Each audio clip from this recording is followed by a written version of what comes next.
ಜೊತೆ ರಂಗನಾಥ್ ಭಾರದ್ವಾಜ್ ಈಗ ನೇರ ಸಂಪರ್ಕದಲ್ಲಿದ್ದಾರೆ. ರಂಗನಾಥ್, ಒಟ್ಟಾರೆ ನಿನ್ನೆ ಬೆಂಗಳೂರಿನಲ್ಲಿ ಬಿಡುಗಡೆಯಾದ ಗಣಿ ವರದಿಯ ನಂತರ ದೆಹಲಿಗೆ ಶಿಫ್ಟ್ ಆದ ರಾಜಕೀಯ ಬೆಳವಣಿಗೆ, ಅಲ್ಲಿಂದ ಮತ್ತೆ ಸಿಎಂ ಹಿಂದಿರುಗ್ತಾ ಇರೋದು, ಇಲ್ಲಿ 10 ಗಂಟೆಗೆ ಸಭೆ ಕರೆದಿರೋದು ಮತ್ತು ತುರ್ತು ಸಚಿವ ಸಂಪುಟ ಸಭೆ, ಈ ಎಲ್ಲ ಒಂದೊಂದು ಬೆಳವಣಿಗೆಗಳನ್ನು ಗಮನಿಸ್ತಾ ಇದ್ರೆ ಒಂದಕ್ಕೊಂದು ಇಂಟರ್ಲಿಂಕ್ ಇದೆ. ಯಡಿಯೂರಪ್ಪ ನೆನ್ನೆ ಹೋಗ್ತಾ ಕೂಡ ನಾನು ಹೋಗ್ತಾ ಇದ್ದೀನಿ, ಮತ್ತೆ ಹಿಂದಿರುಗಿ ಬರ್ತೀನಿ, ಸಭೆ ಮಾಡ್ತೀನಿ, ಪದತ್ಯಾಗ ಮಾಡುವ ಯಾವುದೇ ಪ್ರಶ್ನೆ ಇಲ್ಲ ಅನ್ನೋದನ್ನು ಸ್ಪಷ್ಟವಾಗಿ ಹೇಳಿದ್ದಾರೆ. ಆದರೆ ಹೈಕಮಾಂಡ್ ಅದಕ್ಕೆ ತದ್ವಿರುದ್ಧವಾದ ಹೇಳಿಕೆಯನ್ನು ಕೊಡ್ತಾ ಇದೆ. ಬಹಿರಂಗವಾಗಿ ಅಲ್ಲದೇ ಇದ್ರೂ ಕೂಡ ಮೂಲಗಳು ನಮಗೆ ತಿಳಿಸ್ತಾ ಇವೆ ರಾಜೀನಾಮೆ ಕೊಡಿ ಅನ್ನೋ ವಿಚಾರನ ಹೇಳ್ತಾ ಇದೆ ಅಂತೆ. ಬಹುಶಃ ಮುಂದಿನ ದಿನಗಳಲ್ಲಿ ಬಿಜೆಪಿ ಪಾಳಯದಲ್ಲಿ ಬಹಳಷ್ಟು ಬೆಳವಣಿಗೆಗಳು ನಡೆಯುವ ಎಲ್ಲ ಸಾಧ್ಯತೆಗಳು ನಿಚ್ಚಳವಾಗ್ತಾ ಇದೆ. ಈ ಬೆಳವಣಿಗೆಗಳನ್ನೆಲ್ಲ ಗಮನಿಸ್ತಾ ಇದ್ದಾರೆ. ಒಟ್ಟಾರೆ ಮುಂದೆ ಯಾವ ತಿರು ಪಡ್ಕೋಬಹುದು ಇದು ಅನಿಸುತ್ತೆ ನಿಮಗೆ?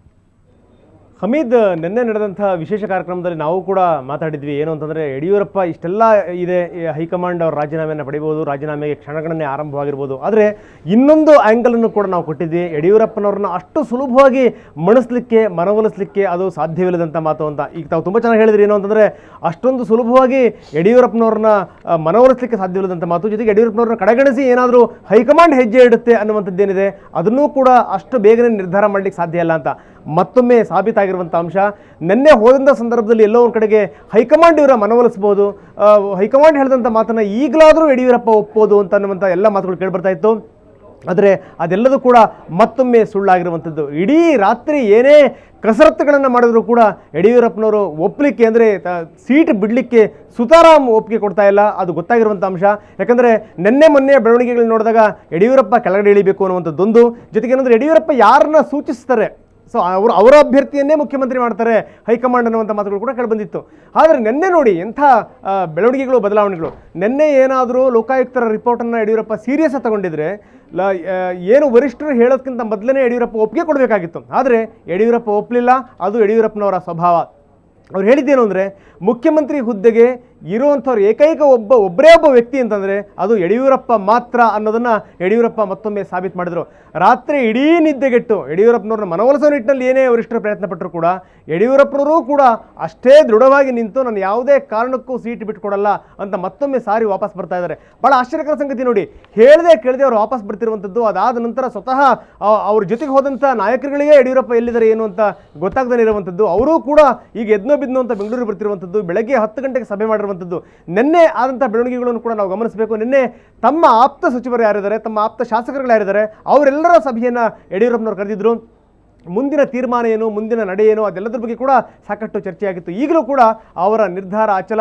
ಇವತ್ತು ಬೆಳಗ್ಗೆ 10 ಗಂಟೆ ಕರೆದಿರುವಂಥ ಸಭೆ ಸಾರಿ ಹೇಳ್ತಾ ಇದೆ, ಯಡಿಯೂರಪ್ಪನವ್ರನ್ನ ಅಷ್ಟು ಸುಲಭವಾಗಿ ಮಣಿಸಲಿಕ್ಕೆ ಸಾಧ್ಯ ಇಲ್ಲ ಅನ್ನುವಂಥದ್ದು ಒಂದು.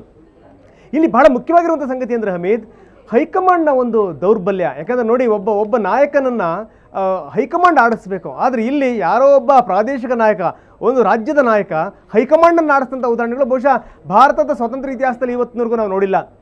ಯಾರು ಏನೇ ಆಟ ಆಡಿಸಿದ್ರು ಕೂಡ ಹೈಕಮಾಂಡ್ ತಕ್ಷಣಕ್ಕೆ ಕಾರ್ಯಪ್ರವೃತ್ತವಾಗಿ ಆ ನಾಯಕರನ್ನು ಹಣಿಯುವಂಥ ಕೆಲಸ ಮಾಡ್ತಿತ್ತು. ಅದು ನೀವು ಕಾಂಗ್ರೆಸ್ಸಿನ ತಗೊಳ್ಳಿ, ಅದು ನೀವು BJP ತಗೊಳ್ಳಿ. ಯಾಕಂದರೆ ಮಧ್ಯಪ್ರದೇಶದಲ್ಲಿ ಆದಂಥ ಬೆಳವಣಿಗೆಗಳು, ಉಮಾಭಾರತೀಯ ವಿಚಾರದಲ್ಲಿ ಆದಂಥ ಬೆಳವಣಿಗೆಗಳಾಗಿರ್ಬೋದು, ಜೊತೆಗೆ ಏನು ರಾಜಮನೆತನದವರೇ ಮುಖ್ಯಮಂತ್ರಿ ಮಾಡಿದ್ರು ಕೂಡ ಅವ್ರನ್ನ ಕೆಳಗಿಳಿಸೋ ನಿಟ್ಟಿನಲ್ಲಿ BJP ಹರಸಾಹಸ ಮಾಡಿ ಆಮೇಲೆ ಕೆಳಗಡೆ ಇಳಿಸಿದ್ದನ್ನು ನೋಡಿರ್ಬೋದು. ಆದರೆ ಯಡಿಯೂರಪ್ಪನವ್ರ ವಿಚಾರದಲ್ಲಿ ಇವೆಲ್ಲ ಮಾನದಂಡಗಳು ಖಂಡಿತವಾಗಲೂ ಅನ್ವಯ ಆಗಲ್ಲ.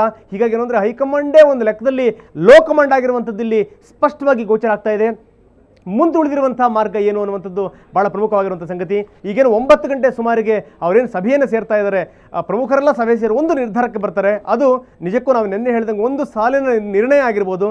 ಯಡಿಯೂರಪ್ಪನವ್ರನ್ನ ಖಂಡಿತವಾಗಲೂ ನೀವು ಮನೆಗೆ ಹೋಗಿ ಅಂತ ಒಂದು ಸ್ಪಷ್ಟವಾಗಿ ಸಂದೇಶ ಸಾರ್ಬೋದು. ನೋಡಿ, ಯಡಿಯೂರಪ್ಪ ಅಷ್ಟಕ್ಕೂ ಸುಮ್ಮನೆ ಬಿಡುವಂಥ ವ್ಯಕ್ತಿಯಲ್ಲ. ಅವರು 10 ಗಂಟೆಗೆ ಸಭೆಯನ್ನು ಕರೆದಿದ್ದಾರೆ, ನಾನೂ ಕೂಡ ಸುಮ್ಮನೆ ಬಿಡಲ್ಲ. ಅಂದರೆ ಯಡಿಯೂರಪ್ಪನ ಸ್ವಭಾವ ತಮಗೆ ಗೊತ್ತಿರುವಂಥ ವಿಚಾರ. ಹಮೀದ್, 10ರಿಂದ ನೋಡಿದಂಥವ್ರು ಎಲ್ಲರೂ ಕೂಡ ಅವ್ರನ್ನ ಅರ್ಥ ಮಾಡ್ಕೊಂಡಿರ್ತಾರೆ. ಯಡಿಯೂರಪ್ಪ ಮುಳುಗ್ತಿರ್ಬೇಕಾದ್ರೆ ತಾವೊಬ್ಬರೇ ಖಂಡಿತ ಮುಳುಗುವಂಥವರಲ್ಲ. ಮುಳುಗಬೇಕಾದ್ರೆ ಅವರು ಸಾಕಷ್ಟು ಜನರನ್ನ ಸೇರಿಸ್ಕೊಂಡೇ ಮುಳುಗುವಂಥದ್ದು. ವಿಪರ್ಯಾಸದ ಸಂಗತಿ ಅಂತಂದರೆ, ಅತ್ಯಂತ ಶಿಸ್ತಿನ ಪಕ್ಷ, ಅತ್ಯಂತ ಈ ಪ್ರಾಮಾಣಿಕತೆಯನ್ನು ಬೋಧಿಸುವಂಥ ಪಕ್ಷ, ಯಡಿಯೂರಪ್ಪ ಪಕ್ಷವನ್ನು ಸೇರಿಸ್ಕೊಂಡೇ ಮುಳುಗುವಂಥ ಒಂದು ಮಹಾನ್ ಸಾಹಸಕ್ಕೆ ಇವತ್ತು ನಿರ್ಧಾರ ಮಾಡಿದ್ದಾರೆ. ಅದರ ಪರಿಣಾಮಗಳು ಏನಾಗಬಹುದು ಅನ್ನುವಂಥದ್ದು ರಾಜ್ಯದ ಜನತೆಯ ಕುತೂಹಲ ಕಳಿಸಿರುವಂಥದ್ದು. Hamid, okay, thank you Ranganath. ಮತ್ತೆ ನಾನು ನಿಮ್ಮನ್ನು ಸಂಪರ್ಕಿಸ್ತೀನಿ. ಈಗಾಗಲೇ ರಂಗನಾಥ್ ಹೇಳಿದ ಪ್ರಕಾರ ಇದು ಅಷ್ಟು ಸುಲಭಕ್ಕೆ ಬಗೆಹರಿಯುವ ಲಕ್ಷಣ ಕಾಣಿಸ್ತಾ ಇಲ್ಲ. ಯಡಿಯೂರಪ್ಪನವರನ್ನು ಅವರೊಬ್ಬ ದೈತ್ಯ ಶಕ್ತಿ, ರಾಜ್ಯ ಕಂಡ ಪ್ರಮುಖ ರಾಜಕಾರಣಿಗಳಲ್ಲಿ ಯಡಿಯೂರಪ್ಪ ಕೂಡ ಒಬ್ಬರು. ಅವರು ಸತತ ಹೋರಾಟದಿಂದ ರಾಜಕೀಯವಾಗಿ ಮೇಲೆ ಬಂದವರು, ಈ ಸ್ಥಾನಕ್ಕೆ ಬಂದವರು. ಜೊತೆಗೆ ಅವರ ನಡವಳಿಕೆಗಳು ಕೂಡ ಬಹಳ, ಅವರ ಹೆಜ್ಜೆಗಳು ಕೂಡ ಯಾರು ಕೂಡ ಊಹಿಸಲಿಕ್ಕೆ ಅಸಾಧ್ಯವಾದ ರೀತಿಯಲ್ಲಿ ಅವರು ಪದೇ ಪದೇ ಕ್ರೈಸಿಸ್ನಲ್ಲಿ ಎದ್ದು ಮೇಲೆ ಪದೇ ಪದೇ ಬಂದಿದ್ದಾರೆ. ಅದರ ಜೊತೆಗೆ ರಾಷ್ಟ್ರಮಟ್ಟದಲ್ಲಿ ದೆಹಲಿಯಲ್ಲಿ BJP ಎಷ್ಟೆಲ್ಲ ಮುಜುಗರಕ್ಕೆ ಈಡಾಗುತ್ತೆ ಅನ್ನೋದು ಈ ಎಲ್ಲ ಬೆಳವಣಿಗೆಗಳಿಂದ ಕಂಡು ಬರ್ತಾ ಇದೆ. ಪದೇ ಪದೇ ಕಾಂಗ್ರೆಸ್ ದೆಹಲಿ ಮಟ್ಟದಲ್ಲಿ BJP ಹೈಕಮಾಂಡನ್ನು ನೀವು ದುರ್ಬಲ ಅನ್ನೋದನ್ನು ಹೀಯಾಳಿಸಿ ಹೇಳ್ತಾ ಇತ್ತು. ಈಗ ಮತ್ತೊಮ್ಮೆ ಆ ಹೀಯಾಳಿಕೆಗೆ BJP ಹೈಕಮಾಂಡ್ ಸಿಲುಕುವ ಎಲ್ಲ ಲಕ್ಷಣಗಳು ಕಂಡು ಬರ್ತಾ ಇದೆ. ಯಾಕೆಂದರೆ ಕಾಂಗ್ರೆಸ್ ಹೈಕಮಾಂಡ್ ಅದನ್ನು ಪ್ರೂವ್ ಮಾಡಿ ತೋರಿಸಿದೆ. ಅನೇಕ ಪ್ರಕರಣಗಳಲ್ಲಿ ಕಾಂಗ್ರೆಸ್ ಹೈಕಮಾಂಡ್ ಕೈಗೊಂಡ ನಿರ್ಧಾರವನ್ನು ಆ ಪಕ್ಷದ ಎಲ್ಲ ಪ್ರಮುಖರುಗಳು ಕೂಡ ಪಾಲಿಸ್ತಾ ಬಂದಿದ್ದಾರೆ. ಆದರೆ BJP ಪ್ರತಿ ಹಂತದಲ್ಲೂ ಕೂಡ ಈ ರೀತಿ ಕೆಲವು ನಾಯಕರಿಂದ ಮುಜುಗರವನ್ನು ರಾಷ್ಟ್ರ ಮಟ್ಟದಲ್ಲಿ ಅನುಭವಿಸ್ತಲೇ ಬರ್ತಾ ಇದೆ. ಈಗ ಮತ್ತೊಮ್ಮೆ ದೆಹಲಿ ಹೈಕಮಾಂಡ್ ಆ ಸ್ಥಿತಿ ತಲುಪಿದೆ. ದೆಹಲಿ ಹೈಕಮಾಂಡ್ ಏನು ನಿರ್ಧಾರ ಕೈಗೊಳ್ಳುತ್ತೆ, ಯಡಿಯೂರಪ್ಪ ಅವರ ನಿರ್ಧಾರ ಏನಾಗಿರ್ಬೋದು, ಈ ಎಲ್ಲ ಕ್ಷಣದ ಬೆಳವಣಿಗೆಗಳನ್ನು ಸುವರ್ಣ ನ್ಯೂಸ್ 24/7 ನಿಮ್ಮ ಮುಂದೆ ಇಡ್ತಾ ಹೋಗುತ್ತೆ. ಒಂದು ಚಿಕ್ಕ ಬ್ರೇಕ್ ನಂತರ ಮತ್ತೆ ಇನ್ನಷ್ಟು ಸುದ್ದಿಗಳನ್ನು ನೋಡೋಣ.